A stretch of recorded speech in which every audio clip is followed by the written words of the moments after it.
झोला उला लेके कहाँ जाते हो? अरे जाती साग खोटे हो। साग खोटे? हाँ हो। अच्छा, अरे इतना सब्जी उब्जी आयल बा तो साग अच्छा लगता, साग खोटे जाते हो? हाँ हो। सुना सुनावा।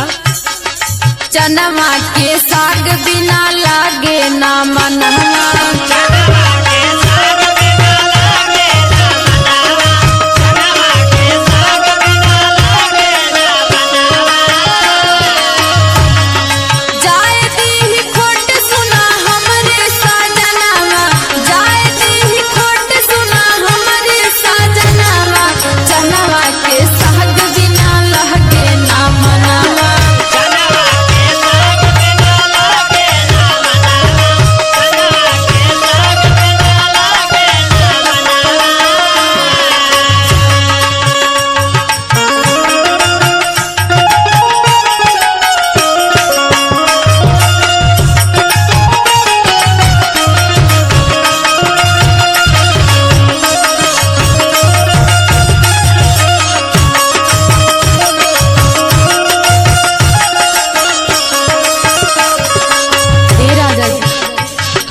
सुना कहा तो सब्जी उब्जी ने सुना हमारी बात सुना।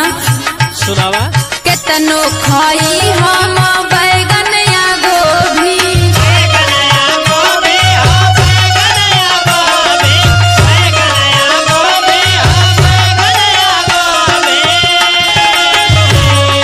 बाकी हो मन मोर सगवे पिलोभी।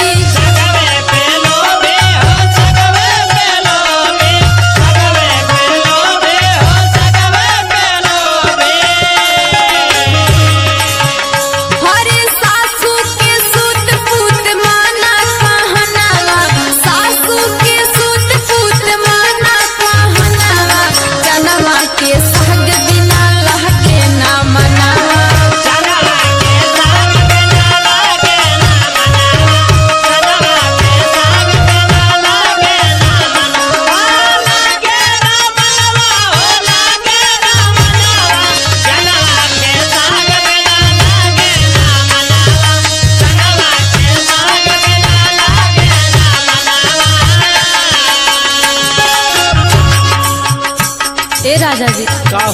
सुना। सुनावा। चटक मटक से कहाँ जीव भी आए।